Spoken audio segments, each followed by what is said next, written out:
அமெரிக்காவின் மிகப்பெரிய கடற்படை தளத்திற்கான அமெரிக்க நலன்களுக்கான ஒட்டுமொத்த எரிபொருள் விநியோகத்தையும் முழுமையாக தடுத்து நிறுத்திய ஈரானும் இந்த விநியோகத்தை தடுத்து நிறுத்துவதற்காக ஈரான் மேற்கொண்டிருந்த உச்ச தாக்குதல்களும் அவசர கால நிலைமையை அறிவித்துள்ள பஹ்ரைனின் எண்ணெய் நிறுவனங்களும் என்ன செய்வதென்று தெரியாமல் ஈரானின் இந்த தாக்குதல்களை தடுத்து நிறுத்த முடியாமல், ஈரானை அடிப்பணிய வைக்க முடியாமல் ஈரானின் 3 எண்ணெய் கப்பல்களுக்கு எதிரான தாக்குதல்களை மேற்கொண்ட அமெரிக்காவின் கடற்படையும் இதற்கு பதிலடியாக ஹெர்முஸ் ஜலசந்தி பிரதேசத்திலே கொத்து கொத்தாக தட்டி தூக்கப்பட போகும் பற்றி எரிய போகும் அமெரிக்க எண்ணெய் கப்பல்களும் பிரான்சினுடைய அதிபர் மேக்ரோனை பயன்படுத்தி ஈரானோடு யுத்த நிறுத்த ஒப்பந்தத்தை ஏற்படுத்துவதற்கு முயற்சி செய்யும் டொனால்ட் ட்ரம்பின் நிர்வாகமும் பிரான்சினுடைய அதிபர் மேக்ரோனுக்கும் ஈரானிய ஜனாதிபதிக்கும் இடையிலே நடைபெற்றிருக்கக்கூடிய கலந்துரையாடல்களும் இஸ்ரேலிய ஆக்கிரமிப்பை பொழந்து கட்டும் ஹிஸ்புல்லா இராணுவத்தினரும் கொத்து கொத்தாக தட்டி தூக்கப்பட்டு வரும் இஸ்ரேலிய ஆக்கிரமிப்பு சிப்பாய்களும் ராடர் கருவிகளும் ஐண்டோம் அமைப்புகளும் ஹிஸ்புல்லாவின் ஏவுகணை மலையில் நனையும் இஸ்ரேலிய ஆக்கிரமிப்பு நிலத்திடர்களும் ரத்வான் படைப்பிரிவினுடைய வீரியமான தாக்குதல்களும் குர்திஸ்தான் பிரதேசத்தை தரைமட்டமாக்கி வரும் ஈரானிய ஏவுகணைகளும் ட்ரோன்களும் மொசாடினுடைய தளத்தை தட்டி தூக்கும் ஈரானிய இராணுவத்தினரும் ஈராக்கிய எதிர்ப்பு குழுக்களுடைய தொடர்ச்சியான வீரியமான தாக்குதல்களும் ஜோர்டான் மற்றும் ஐக்கிய அரபு அமீரகத்தில் களமிறங்கப் போகும் உக்ரைனின் படைப்பிரிவுகளும் அடிமை அரபுகளுக்கு வழங்கப்பட போகும் பயிற்சிகளும்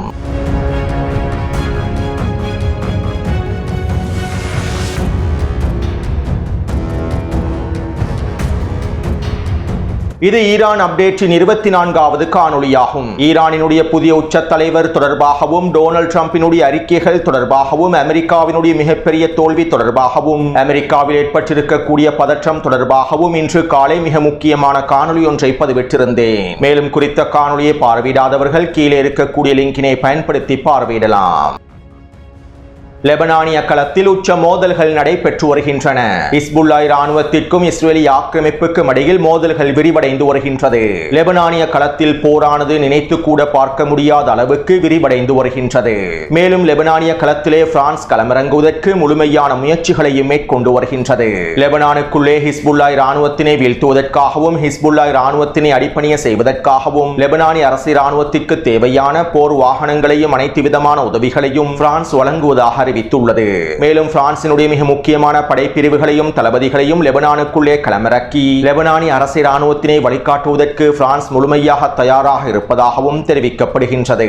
மேலும் இதற்கு லெபனானிய ஜனாதிபதியும் பிரதமர் நவாப் சலாமும் முழுமையான அனுமதியை வழங்கினால் லெபனானுக்குள்ளே ஹிஸ்புல்லாவை முடிவுக்கு கொண்டு வருவதற்கு லெபனானிய அரசு இராணுவமும் பிரான்சிய இராணுவமும் ஒன்றிணைந்து அனைத்து விதமான வேலை திட்டங்களையும் மேற்கொள்ள முடியும் என்றும் பிரான்சினுடைய அதிபர் மேக்ரோன் தெரிவித்துள்ளார். அமெரிக்கா மற்றும் இஸ்ரேலிய ஆக்கிரமிப்பின் ஒருங்கிணைப்புகளுக்கு அமைவாகவே பிரான்சினுடைய அதிபர் மேக்ரோன் லெபனானிய களத்திலே இந்த வேலை திட்டங்களை மேற்கொள்வதற்கும், காய் நகர்த்தல்களை மேற்கொள்வதற்கும் எல்லா விதமான முயற்சிகளையும் மேற்கொண்டு வருகின்றார். மேலும் இவ்வாறு பிரான்சினுடைய போர் விமானங்களும் போர் வாகனங்களும் பிரான்சினுடைய படைகளும் களமிறங்கி லெபனானிய அரசு இராணுவம் ஹிஸ்புல்லா இராணுவத்திற்கு எதிரான தாக்குதல்களை ஆரம்பித்தால் அது ஒரு மிகப்பெரிய உள்நாட்டு போராகவே மாறிவிடும். இருப்பினும் லெபனானிய அரசு இராணுவ தலைமை அதிகாரிகள் இதனை ஒப்புக்கொள்ள மாட்டார்கள் என்றும் லெபனானிய ஊடகங்கள் தெரிவித்துள்ளன. அதே நேரம் லெபனானிய களத்தில் லெபனானிய அரசு இராணுவத்தினை பயன்படுத்தி ஒரு மிகப்பெரிய உள்நாட்டு போரை ஏற்படுத்துவதற்கே டொனால்ட் ட்ரம்பினுடைய நிர்வாகமும் நெட்டன்யாகவும் முயற்சிகளை மேற்கொண்டு வருகின்றார்கள். ஏனென்றால் ஹிஸ்புல்லா இராணுவத்தின் தாக்குதல்களை அவர்களால் கட்டுப்படுத்த முடியவில்லை. இவ்வளவு காலமாக தொடர்ச்சியாக தாக்குதல்களை மேற்கொண்டும் ஹிஸ்புல்லா இராணுவத்தினை முடிவுக்கு கொண்டு வர முடியவில்லை. மேலும் லெபனானிய அரசாங்கம் ஹிஸ்புல்லா இராணுவத்தினை முழுமையாக முடிக்க வேண்டும் என்பதற்கான உச்ச அழுத்தங்களையும் இஸ்ரேலிய ஆக்கிரமிப்பு வழங்கி வருகின்றது. இவ்வாறு இஸ்ரேலிய ஆக்கிரமிப்பு லெபனானிய அரசாங்கத்திற்கு வழங்கக்கூடிய உச்சக்கட்ட அழுத்தமாகவே தற்போது லெபனானினுடைய தலைநகரை இலக்கு வைத்தும், லெபனானின் தலைநகர் பெய்ரூட்டின் புறநகர் பிரதேசமான தஹியே பிரதேசத்தை இலக்கு வைத்தும் இஸ்ரேலிய ஆக்கிரமிப்பு உச்ச தாக்குதல்களை மேற்கொண்டு வருகின்றது. மேலும் கடந்த 48 மணித்தியாலங்களுக்குள் பெய்ரூட்டின் தெற்கு புறநகர் பிரதேசமான பெய்ரூட் பிரதேசத்திலிருந்து 6 லட்சத்திற்கும் அதிகமான லெபனானிய மக்கள் இடம்பெயர்ந்துள்ளார்கள். இஸ்ரேலிய ஆக்கிரமிப்பு தஹியே பிரதேசத்தை முழுமையாக தரைமட்டமாக்குவதற்கான எச்சரிக்கைகளை வெளியிட்டுள்ளது. இதற்கமைவாகவே தற்போது குறித்த பிரதேசங்களில் இருந்து லெபனானிய மக்கள் முழுமையாக வெளியேறி வருகின்றார்கள். மேலும் கடந்த 48 மணித்தியாலங்களுக்குள் தெற்கு லெபனானிலிருந்தும் லிச்சானி நதிக்கு வடக்கு பிரதேசத்திலிருந்தும் 1 மில்லியனுக்கும் அதிகமான மக்கள் வடக்கை நோக்கி இடம்பெயர்ந்திருப்பதாக லெபனானிய ஊடகங்கள் உறுதிப்படுத்தியுள்ளன. அத்தோடு நேற்றைய தினம் லெபனானின் தலைநகரான பெய்ரூட்டில் இருக்கக்கூடிய ரமடா ஹோட்டலை இலக்கு வைத்து இஸ்ரேலி ஆக்கிரமிப்பு வான்வழி தாக்குதல்களை மேற்கொண்டிருந்தது. குறித்த ஹோட்டலில் IRGC இராணுவத்தினுடைய மூத்த தலைமை அதிகாரிகளும் தளபதிகளும் இருந்துள்ளார்கள். அதாவது ஹமாஸுக்கும் ஹிஸ்புல்லா இராணுவத்திற்கும் உளவு தகவல்களை வழங்கக்கூடிய, நிதி திரட்டல்களை மேற்கொள்ளக்கூடிய, ஒருங்கிணைப்பை மேற்கொள்ளக்கூடிய IRGC இராணுவத்தின் முக்கியமான மூத்த தளபதிகளே ரமடா ஹோட்டலில் இருந்திருப்பதாக தெரிவிக்கப்படுகின்றது. இவர்களுக்கு கீழால் தான் ஹமாஸுக்கு தேவையான நிதி ஒதுக்கீடுகளும் உளவு தகவல்களும் பரிமாற்றம் செய்யப்படுகின்றன. பலஸ்தீனிய போராளிகளுக்கு தேவையான உதவிகள் வழங்கப்படுகின்றன. மேலும் ஹிஸ்புல்லா இராணுவத்துடனான ஒருங்கிணைப்பும் குறித்த IRGC தளபதிகளுக்கு கீழாலேயே மேற்கொள்ளப்பட்டுள்ளன. இப்படியான நிலைமையிலேயே குறித்த ஹோட்டலை இலக்கு வைத்து இஸ்ரேலி ஆக்கிரமிப்பு வான்வழி தாக்குதல்களை மேற்கொண்டிருந்தது. இந்த தாக்குதலிலே IRGC இராணுவத்தின் 5 தளபதிகளும் கொல்லப்பட்டிருப்பதாக தெரிவிக்கப்படுகின்றது. அத்தோடு இன்றைய தினம் ஹிஸ்புல்லா இராணுவத்தின் மிக முக்கியமான நிதி நிறுவனங்களில் ஒன்றான ஹிஸ்புல்லாவின் தங்க இருப்புகளை கொண்டிருக்கக்கூடிய வங்கி சேவையோடு தொடர்பு பட்டிருக்கக்கூடிய காதல் ஹசன் நிறுவனத்தை இலக்கு வைத்து இஸ்ரேலி ஆக்கிரமிப்பு தாக்குதல்களை மேற்கொண்டுள்ளது. மேலும் தற்போது பெய்ரூட்டின் தெற்கு புறநகர் பிரதேசத்திலே கட்டிடங்களை இலக்கு வைத்தும் தாக்குதல்களை மேற்கொண்டு வருகின்றது. ஹிஸ்புல்லா இராணுவத்தின் உள்கட்டமைப்புகளை இலக்கு வைத்து நாங்கள் தாக்குதல்களை மேற்கொள்கின்றோம் என கூறி லெபனானி அரசாங்கத்திற்கு உச்சழுத்தங்களை வழங்குவதற்காகவே பெய்ரூட்டின் தெற்கு புறநகர் பிரதேசத்திலே தஹியே பகுதியில் ஒட்டுமொத்த கட்டிடங்களையும் தரைமட்டமாக்குவதற்கான தாக்குதல்களை இஸ்ரேலி ஆக்கிரமிப்பு மேற்கொள்கின்றது. அதே நேரம் ஹிஸ்புல்லா இராணுவத்தினரும் தொடர்ச்சியான வீரியமான தாக்குதல்களை மேற்கொண்டு வருகின்றார்கள். கடந்த 48 மணித்தியாலங்களுக்குள் ஹிஸ்புல்லா இராணுவத்தினர் இஸ்ரேலி ஆக்கிரமிப்புக்கு எதிராக 40க்கும் அதிகமான தாக்குதல்களை மேற்கொண்டுள்ளார்கள். இதற்கமைவாக இஸ்ரேலி ஆக்கிரமிப்பின் வடக்கு பிரதேசத்தில் இருக்கக்கூடிய குடியிருப்பு பகுதிகளை இலக்கு வைத்து 80க்கும் அதிகமான ஏவுகணை தாக்குதல்களை மேற்கொண்டிருந்தார்கள். குறித்த பிரதேசத்தில் இருக்கக்கூடிய நிலத்திடர்கள் முழுமையாக வெளியேறிவிட வேண்டும் என்பதற்காகவே இந்த தாக்குதல்கள் மேற்கொள்ளப்பட்டிருந்தன.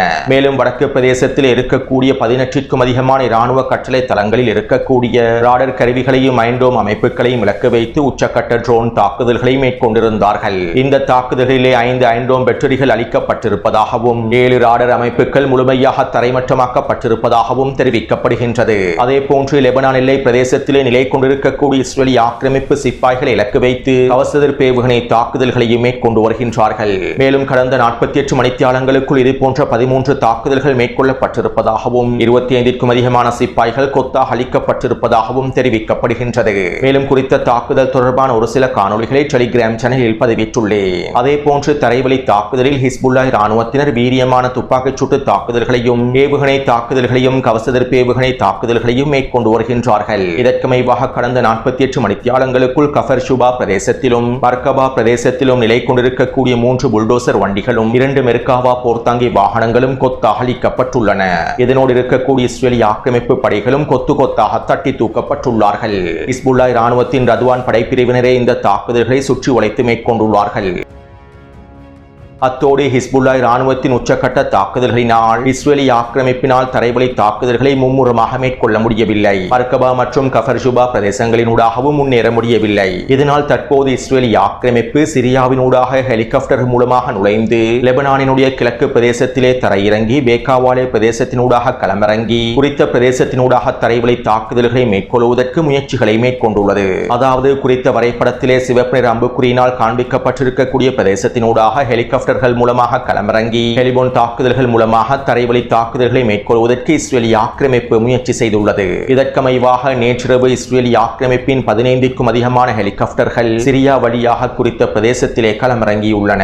மேலும் இந்த சந்தர்ப்பத்திலே குறித்த பகுதியில் நிலை கொண்டிருந்த ஹிஸ்புல்லா இராணுவத்தின் ரதுவான் படைப்பிரிவினர் 15 ஹெலிகாப்டர்களுக்கு எதிராகவும் தாக்குதல்களை மேற்கொண்டுள்ளார்கள். இதன்போது ஒரு ஹெலிகாப்டர் இலக்கு வைக்கப்பட்டதாக தெரிவிக்கப்படுகின்றது. மேலும் இந்த சந்தர்ப்பத்திலே ரதுவான் படைப்பிரிவினர் உச்ச தாக்குதல்களை மேற்கொண்டதனால் இஸ்ரேலி ஆக்கிரமிப்பு ஹெலிகாப்டர்கள் பின்வாங்கியுள்ளன. குறித்த பிரதேசத்தினூடாக தரைவழி தாக்குதலை மேற்கொள்ளக்கூடிய இஸ்ரேலி ஆக்கிரமிப்பின் திட்டங்களும் தோல்வியில் முடிவடைந்துள்ளன.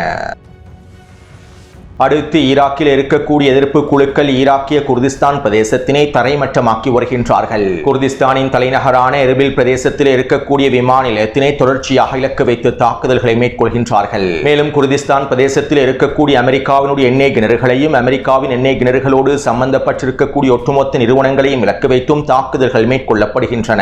இதனால் தற்போது குர்திஸ்தான் பிரதேசத்தில் அமெரிக்கா ஒட்டுமொத்த எண்ணெய் உற்பத்தியையும் நிறுத்திவிட்டது. எண்ணெய் கிணறுகளையும் முழுமையாக இழுத்து மூடிவிட்டது. இருப்பினும் ஈராக் எதிர்ப்பு குழுக்கள் இதற்கு பிறகு அமெரிக்கா இந்த எண்ணெய் கிணறுகளை பயன்படுத்தவே கூடாது என்பதற்காகவும் அதனோடு சம்பந்தப்பட்டிருக்கக்கூடிய எண்ணெய் உற்பத்தி நிறுவனங்களையும் பயன்படுத்தக்கூடாது என்பதற்காகவும் இவற்றை முழுமையாக தரைமட்டமாக்கி வருகின்றார்கள். அமெரிக்கா குறித்த பிரதேசங்களில் இருந்து தெரித்து ஓடியதற்கு பின்பும் குறித்த பகுதிகளை இலக்கு வைத்து தரைமட்டமாக்கக்கூடிய ட்ரோன் தாக்குதல்களையும் ஏவுகணை தாக்குதல்களையும் மேற்கொள்கின்றார்கள். ஈராக்கின் குர்திஸ்தான் பிரதேசத்திலே அமெரிக்காவினுடைய நலன்களை முழுமையாக முடிவுக்கு கொண்டு வர வேண்டும் என்பதற்காகவும் பூஜ்ஜியமாக்க வேண்டும் என்பதற்காகவுமே ஈராக் எதிர்ப்பு குழுக்கள் இந்த தாக்குதல்களை வீரியமாக மேற்கொண்டு வருகின்றார்கள். தற்போது வரை கிடைக்கப்பெற்றிருக்கக்கூடிய தகவல்களுக்கு அமைவாக அமெரிக்க கிணறுகளின் உற்பத்தி நிறுவனங்களின் 60% பகுதிகள் முழுமையாக தரைமட்டமாக்கப்பட்டு விட்டன. இன்னும் 40% பகுதிகள் மாத்திரமே எஞ்சியுள்ளன. இவற்றையும் முழுமையாக தரைமட்டமாக்கினால் குர்திஸ்தான் பிரதேசத்திலே அமெரிக்காவினுடைய எண்ணெய் உற்பத்தி நிறுவனங்கள் பூஜ்ஜியம் அடைந்துவிடும். எனவே இதனை இலக்காக கொண்டே தொடர்ச்சியான தாக்குதல்களை ஈராக் எதிர்ப்பு குழுக்கள் மேற்கொண்டு வருகின்றார்கள். அத்தோடு ஈராக் எதிர்ப்பு குழுக்களின் தாக்குதல்களுக்கு பதிலடியாக அமெரிக்காவும் இஸ்ரேல் ஆக்கிரமிப்பும் ஈராக் எதிர்ப்பு குழுக்களின் தலைமைகள் இலக்கு வைத்தும் முக்கியமான தளங்களை இலக்கு வைத்தும் தாக்குதல்களை மேற்கொண்டுள்ளன. நேற்றிரவு மேற்கொள்ளப்பட்ட இந்த தாக்குதல்களில் ஈராக் எதிர்ப்பு குழுக்களுடைய 2 மூத்த தளபதிகள் கொல்லப்பட்டிருப்பதாகவும் 15க்கும் அதிகமான போராளிகள் கொல்லப்பட்டிருப்பதாகவும் தெரிவிக்கப்படுகின்றது. இருப்பினும் ஈராக் எதிர்ப்பு குழுக்கள் அவர்களுடைய தாக்குதல்களை நிறுத்தவில்லை. தற்போதும் தொடர்ச்சியான தாக்குதல்களை மேற்கொண்டு வருகின்றார்கள்.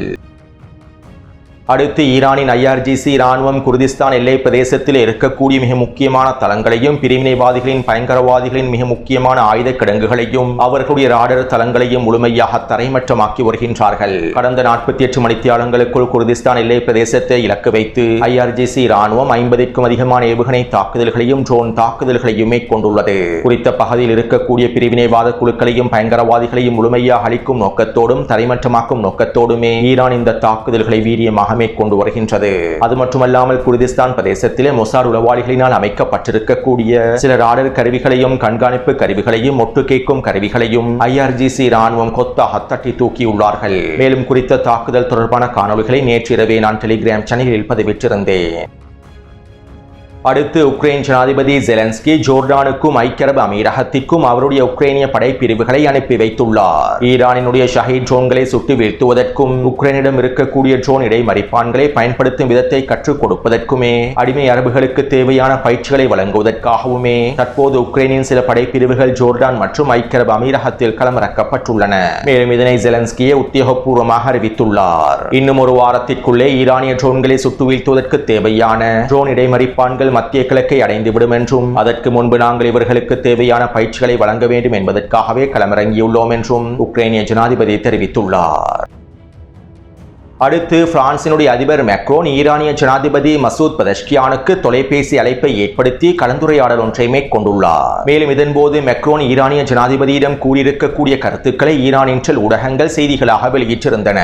மேலும் இதற்கமைவாக பிரான்சினுடைய அதிபர் மேக்ரோன் ஈரானிய ஜனாதிபதியிடம் இவ்வாறு தெரிவித்துள்ளார். இந்த போரிலே யாரும் வெற்றி பெற முடியாது. இந்த போரினால் யாருக்கும் நன்மை ஏற்பட போவதில்லை. டொனால்ட் ட்ரம்ப் மீண்டும் ராஜதந்திர பேச்சுவார்த்தைகளுக்கு திரும்புவதற்கும் தற்போதைய முட்டுக்கட்டைகளில் இருந்து முழுமையாக விடுபடுவதற்கும் நாங்கள் ஒருங்கிணைந்து செயற்பட வேண்டும். டொனால்ட் ட்ரம்ப் ராஜதந்திர பேச்சுவார்த்தைகளை விரும்புகின்றார். தற்போதும் இந்த பேச்சுவார்த்தைகளை மேற்கொள்வதற்கு தயாராகவே இருக்கின்றார். அதே நேரம் மத்திய கிழக்கில் இருக்கக்கூடிய அரபு நாடுகளை இலக்கு வைத்து தாக்குதல்களை மேற்கொள்வதனை நிறுத்த வேண்டும். மத்திய கிழக்கில் இருக்கக்கூடிய அமெரிக்க தளங்களுக்கு எதிராகவும் அமெரிக்க நலன்களுக்கு எதிராகவும் ஈரான் தாக்குதல்களை அவசரமாக நிறுத்த வேண்டும். இவ்வாறு நிறுத்தினால் அடுத்த கட்ட பேச்சுவார்த்தைகளை டொனால்ட் ட்ரம்பினால் மேற்கொள்ள முடியும். அமெரிக்க நலன்களுக்கு எதிரான தாக்குதல்களை நிறுத்துவதன் மூலமாகவே இந்த பிரச்சனை ராஜதந்திர தீர்வை எடுக்க முடியும் என பிரான்சினுடைய அதிபர் மேக்ரோன் ஈரானிய ஜனாதிபதியிடம் தொலைபேசியில் குறிப்பிட்டுள்ளார். அதாவது வெனிசுவேலாவினுடைய துணை ஜனாதிபதி டெல்சி ரொட்ரிகஸை பயன்படுத்தி எவ்வாறு வெனிசுவேலாவை டொனால்ட் ட்ரம்பினுடைய நிர்வாகம் தங்களுடைய கட்டுப்பாட்டுக்கு கீழால் கொண்டு வந்ததோ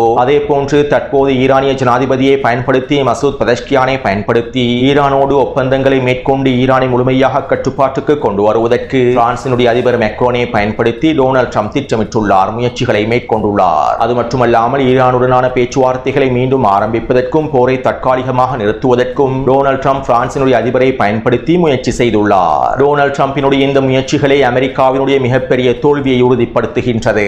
ஈரானுக்கு எதிரான போரிலே அவர்களால் தாக்குப்பிடிக்க முடியவில்லை என்பதனையும் எப்படியாவது ஒரு தற்காலிக யுத்த நிறுத்தத்தை ஏற்படுத்த வேண்டும் என்பதனையும் மத்திய கிழக்கில் இருக்கக்கூடிய அமெரிக்க நலன்களுக்கு எதிராக மேற்கொள்ளப்படக்கூடிய தாக்குதல்களை தாங்கிக் கொள்ள முடியவில்லை என்பதனையும் எங்களுக்கு இதிலிருந்து தெளிவாக புரிந்து கொள்ள முடியும். அடுத்து அமெரிக்காவும் இஸ்ரேலிய ஆக்கிரமிப்பும் ஈரானுக்குள்ளே தொடர்ச்சியான தாக்குதல்களை மேற்கொண்டு வருகின்றன. கடந்த 12 மணித்தியாலங்களுக்குள் 15க்கும் அதிகமான வான்வழி தாக்குதல்கள் மேற்கொள்ளப்பட்டிருந்தன. ஈரானிய அரச கட்டிடங்களை இலக்கு வைத்தும் உள்கட்டமைப்புகளை இலக்கு வைத்தும் தொழிற்சாலைகளை இலக்கு வைத்துமே இந்த தாக்குதல்கள் மேற்கொள்ளப்பட்டிருந்தன. இவ்வாறு இன்று அதிகாலை அமெரிக்காவும் இஸ்ரேலிய ஆக்கிரமிப்பும் இந்த தாக்குதல்களை மேற்கொண்டதை தொடர்ந்து ஈரான் மத்திய கிழக்கில் இருக்கக்கூடிய அமெரிக்க நலன்களுக்கு எதிராக அடுத்த கட்ட வீரியமான தாக்குதலை ஆரம்பித்தது. மேலும் இந்த தடவை ஈரான் சிறிய வார்ஹெட்களை பயன்படுத்தவில்லை. அதாவது ஈரான் தற்போது 500 கிலோகிராம் தொடக்கம் 750 கிலோகிராம் வரையிலான பெரிய வார்ஹெட்களை கொண்டிருக்கக்கூடிய ஏவுகணைகளை களமிறக்கியுள்ளது. இவ்வளவு நாளாக 250 தொடக்கம் 350 கிலோகிராம் வார்ஹெட்டை கொண்டிருக்கக்கூடிய ஏவுகணைகளை பயன்படுத்தியே அடிமை அரபு நாடுகளில் இருக்கக்கூடிய அமெரிக்க நலன்களுக்கு எதிராக அமெரிக்க தளங்களுக்கு எதிரான தாக்குதல்கள் மேற்கொள்ளப்பட்டிருந்தன. மேலும் தற்போது அடுத்த கட்டமாக 500 கிலோகிராம் தொடக்கம் 750 கிலோகிராம் வரையிலான வார்ஹெட்டை பயன்படுத்தி அமெரிக்க நலன்களுக்கு எதிராக தாக்குதல்களை ஆரம்பித்துள்ளார்கள். இதன் ஆரம்பமாக பஹ்ரைனிலே இருக்கக்கூடிய மிக முக்கியமான ஒரே ஒரு எண்ணெய் சுத்திகரிப்பு நிலையமான பஹ்ரைனிய பெப்கோ நிறுவனத்திற்கு கீழால் நடத்தப்படுகின்ற எண்ணெய் சுத்திகரிப்பு நிலையத்தை இலக்கு வைத்து ஈரான் வீரியமான ஏவுகணை தாக்குதல்களை மேற்கொண்டிருந்தது. இந்த தாக்குதலினால் குறித்த எண்ணெய் சுத்திகரிப்பு நிலையமானது தீப்பற்றி எரிந்து கொண்டிருக்கின்றது. மேலும் குறித்த எண்ணெய் சுத்திகரிப்பு நிலையமானது பயன்படுத்த முடியாத அளவுக்கு சேதமடைந்துள்ளது. குறித்த தாக்குதல் தொடர்பான காணொலிகளை டெலிகிராம் சேனலில் பதிவிட்டுள்ளேன். அத்தோடு இந்த எண்ணெய் சுத்திகரிப்பு நிலையமானது மிக முக்கியமான எண்ணெய் சுத்திகரிப்பு நிலையமாகும். மேலும் குறித்த எண்ணெய் சுத்திகரிப்பு நிலையத்தின் மூலமாகவே பஹ்ரைன் முழுவதும் இருக்கக்கூடிய அமெரிக்காவின் நலன்களுக்கும் அமெரிக்காவின் கடற்படை தளத்திற்கும் முழுமையாக எரிபொருள் விநியோகம் செய்யப்படுகின்றது. அமெரிக்காவினுடைய மிகப்பெரிய கடற்படை தளம் பஹ்ரைனில் தான் இருக்கின்றது. மேலும் கடற்படை தளத்தினுடைய பல பிரிவுகள் பஹ்ரைனுக்குள்ளே செயற்படுகின்றன. இந்த பிரிவுகளுக்கு தேவையான ஒட்டுமொத்த எரிபொருளும் இந்த எரிபொருள் நிறுவனத்தின் மூலமாகவே வழங்கப்படுகின்றன. எனவே இந்த எரிபொருள் விநியோகத்தை முழுமையாக தடுத்து நிறுத்தும் நோக்கத்தோடு ஈரான் குறித்த ஏவுகணை தாக்குதல்களையும் ட்ரோன் தாக்குதல்களையும் மேற்கொண்டுள்ளது. மேலும் தற்போது மேற்கொள்ளப்பட்டிருக்கக்கூடிய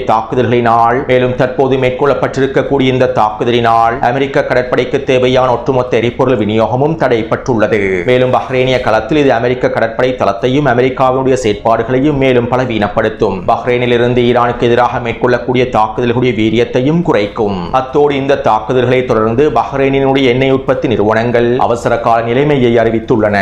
பஹ்ரைனின் மிக முக்கியமான ஒரே ஒரு எண்ணெய் உற்பத்தி நிறுவனமும் முழுமையாக முடக்கப்பட்டிருப்பதனால் இதற்கு பிறகு எண்ணெய் உற்பத்தி நடவடிக்கைகளை மேற்கொள்ள முடியாது. இதனாலேயே தற்போது பஹ்ரைன் முழுவதும் அவசர காலம் நடைமுறைப்படுத்தப்பட்டுள்ளது. மேலும் இது ஆப்ரஹாம் உடன்படிக்கையில் இணைந்து கொண்டிருக்கக்கூடிய பஹ்ரைனிய அரசாங்கத்திற்கு மிகப்பெரிய சவாலாகவே மாறப்போகின்றது. அடுத்து இந்த தாக்குதல்களை தொடர்ந்து குவைட்டிலே இருக்கக்கூடிய அமெரிக்க அதிகாரிகள் தளபதிகள் தங்கியிருக்கக்கூடிய மிக முக்கியமான முகாம்களில் ஒன்றான அல் உதைத் கேம்பை இலக்கு வைத்தும் ஈரானிய தரப்பினர் ட்ரோன் தாக்குதல்களை மேற்கொண்டுள்ளார்கள். மேலும் இந்த தாக்குதலிலே அமெரிக்க அதிகாரிகளிடத்தில் உயிரிழப்புகள் ஏற்படுத்தப்பட்டிருப்பதாகவும் தெரிவிக்கப்படுகின்றது. அடுத்து அமெரிக்காவுக்கு ஈரானினுடைய தாக்குதல்களை தடுத்து நிறுத்த முடியவில்லை. ஈரானை சரணடைய வைக்க முடியவில்லை. அரபு நாடுகளில் இருக்கக்கூடிய அமெரிக்க தளங்களுக்கு எதிரான தாக்குதல்களை குறைக்க முடியவில்லை. இதனால் என்ன செய்வதென்று தெரியாமல் பாரசீக வளைகுடா பிரதேசத்திலே நிலை கொண்டிருக்கக்கூடிய ஈரானின் 3 எண்ணெய் கப்பல்களை இலக்கு வைத்து அமெரிக்க கடற்படையினர் தாக்குதல்களை மேற்கொண்டிருந்தார்கள். இந்த தாக்குதலினால் ஈரானின் 3 எண்ணெய் கப்பல்கள் அழிக்கப்பட்டுள்ளன. மேலும் இதற்கு பதிலடியாக ஹெர்முஸ் ஜலசந்தி பிரதேசத்தில் இருக்கக்கூடிய அமெரிக்க எண்ணெய் கப்பல்களை இலக்கு வைப்பதற்கு ஈரானிய கடற்படையினர் தயாராகி வருகின்றார்கள். அமெரிக்க எண்ணெய் கப்பல்களை முழுமையாக கொத்தாக தட்டி தூக்குவதற்கு தயாராகி வருகின்றார்கள். எனவே இந்த காணொலி தொடர்பான கருத்துக்களை பதிவிடுங்கள். அடுத்த காணொலியை விரைவாக பதிவிடுகின்றேன். தொடர்ந்தும் என்னுடன் இணைந்திருங்கள். நன்றி, வணக்கம்.